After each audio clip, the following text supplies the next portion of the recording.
Good morning dear students. Gayatri Vidya Mandir उच्च माध्यमिक विद्यालय सांसद के यूट्यूब चैनल पर आप सभी का पुनः हार्दिक स्वागत है। आज हम 7वीं क्लास विज्ञान विषय का 10वां पार्ट डिस्कस करने जा रहे हैं, जो आपका टॉपिक दे रखा है प्राणियों में श्वसन।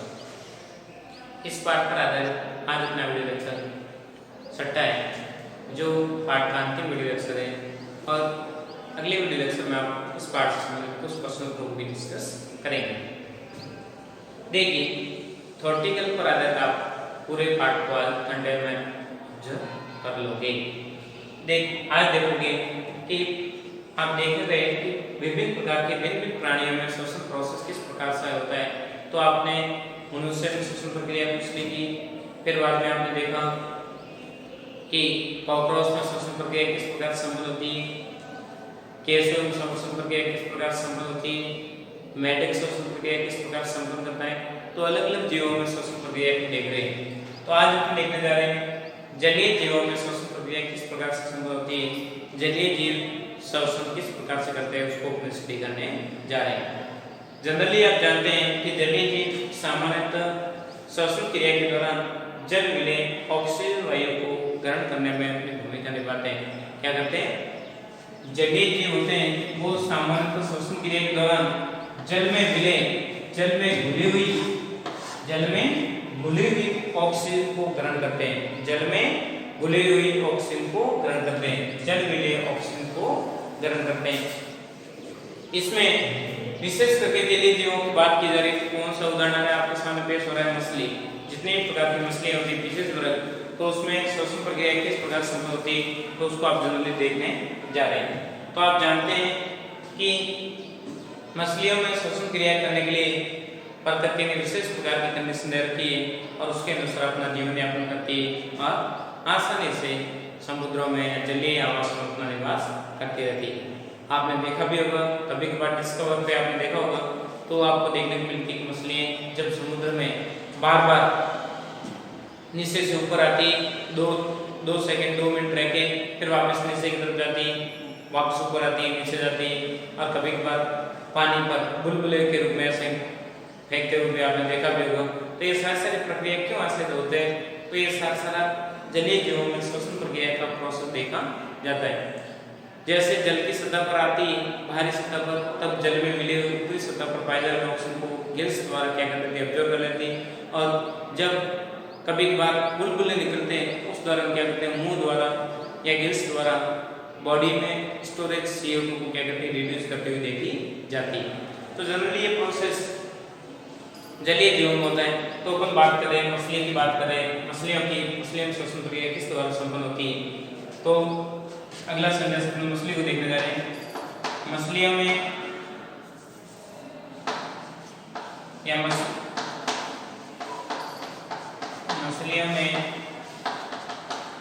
श्वसन क्रिया को संपन्न करने के लिए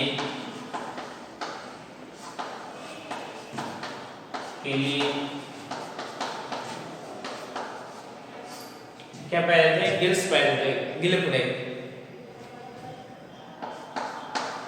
गिल्स, या जिसको अपन बोलते हैं कलम पाए जाते हैं।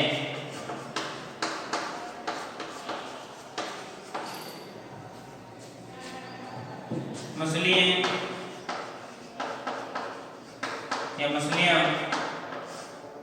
गिल्स द्वारा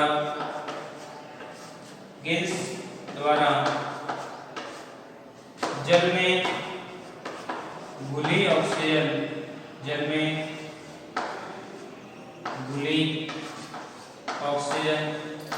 को ग्रहण करती है।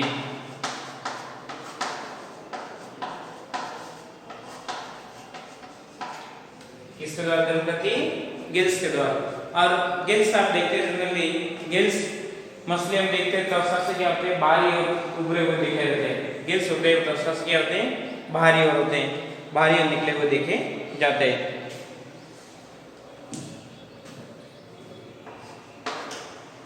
गिल्स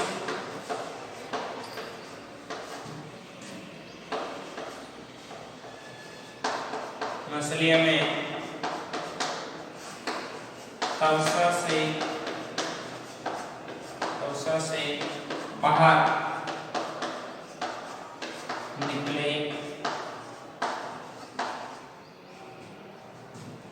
निकले होते हैं।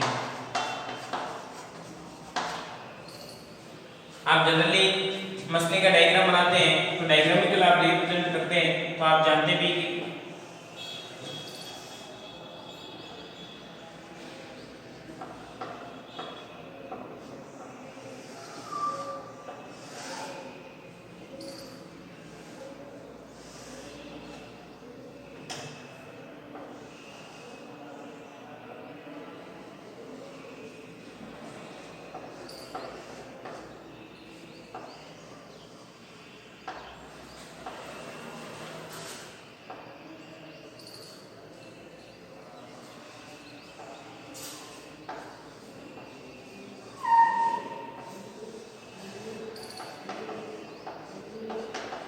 विभिन्न वलय तवसा से क्या निकले होंगे, बाहर निकले वैसे गिल्स पाए जाते हैं। और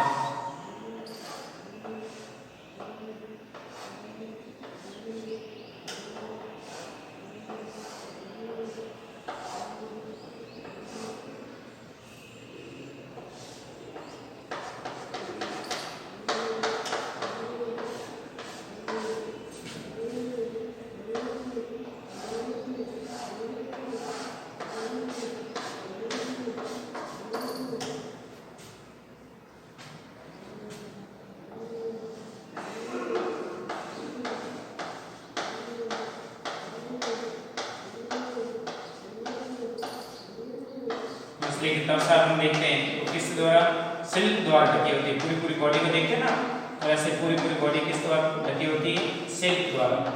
इस द्वारा सिल्क द्वारा बॉडी पूरी पूरी क्या होती है, ढकी हुई दिखाई देती है।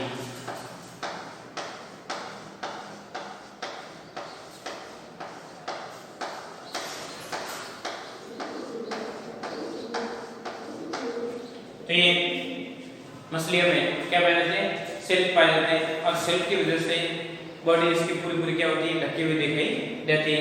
और गिल्स क्या कहते हैं, ये इनमें क्या पाए जाते हैं, गिल्स। ये क्या है, गिल्स है कलम। इसके द्वारा जल में घुली ऑक्सीजन को क्या कहते हैं, ऑब्जर्व करती है। ये इसका हो जाएगा मुंह, आंख,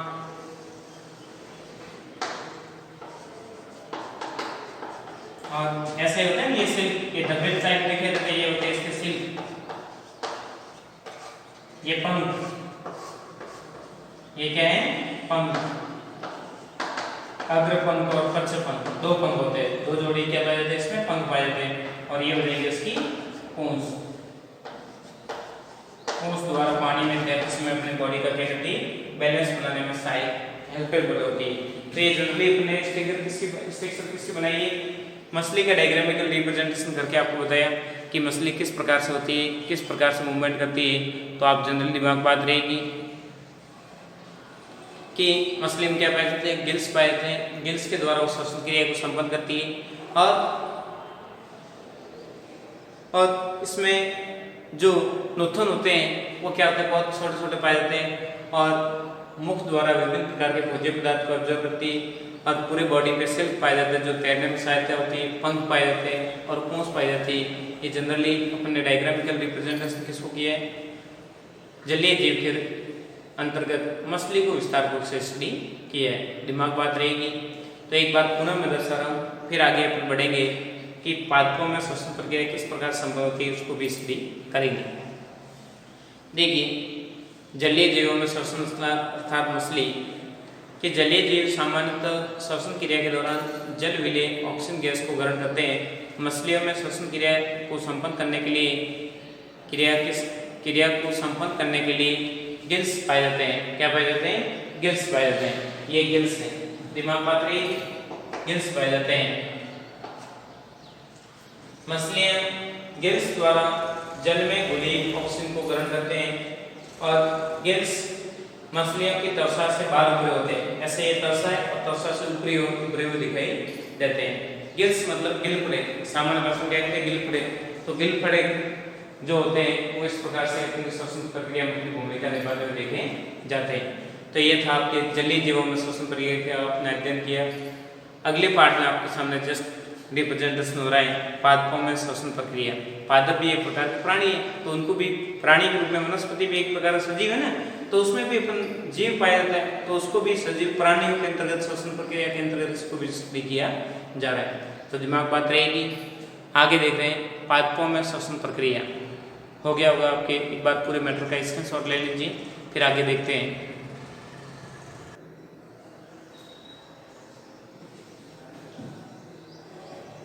इसमें पादपों में श्वसन प्रक्रिया।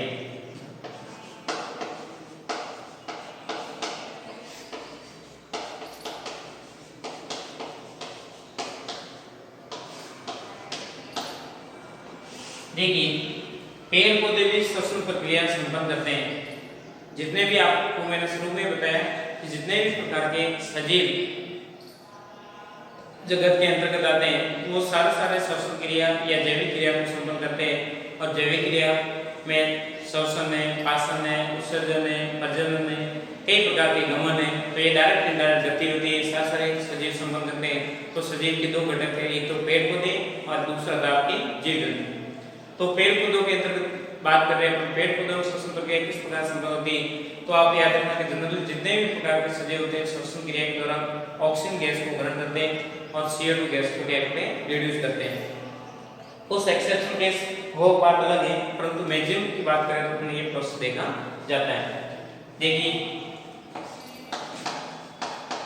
पादप या पादपों में श्वसन क्रिया के दौरान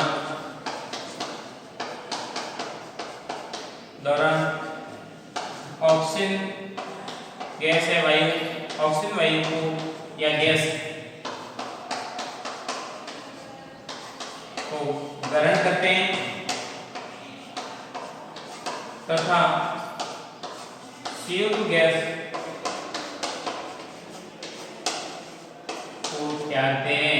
CO2 गैस को त्यागते हैं, त्याग करते हैं। पादपों में गैसों का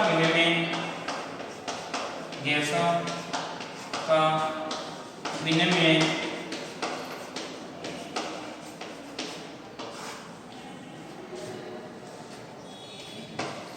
रंध्र द्वारा होता है।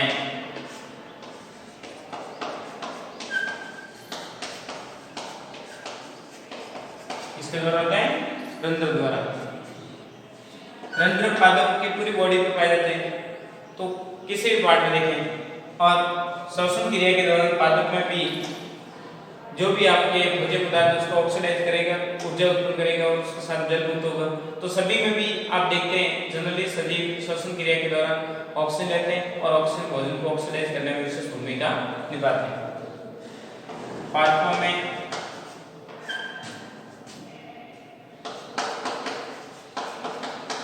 श्वसन क्रिया के दौरान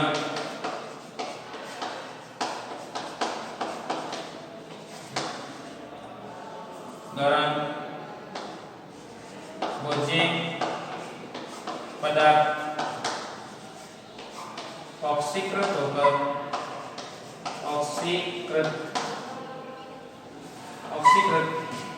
होकर CO2 जल व ऊर्जा मुक्त करते हैं। ऊर्जा मुक्त करते हैं। ऊर्जा सभी कोशिका के लिए आवश्यक है। ऊर्जा सभी कोशिकाओं के लिए आवश्यक है।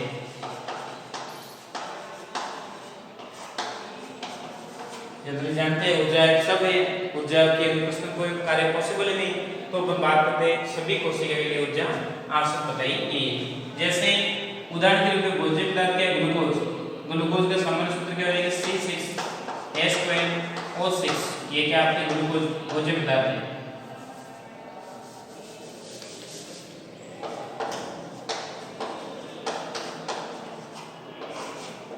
ग्लूकोज अब ये ऑक्सीडाइज होगा, ऑक्सीजन की उपस्थिति में क्रिया करेगा, स्वयं ऑक्सीजन ऑक्सीडाइज होकर क्या बनाएगा? आपके CO2।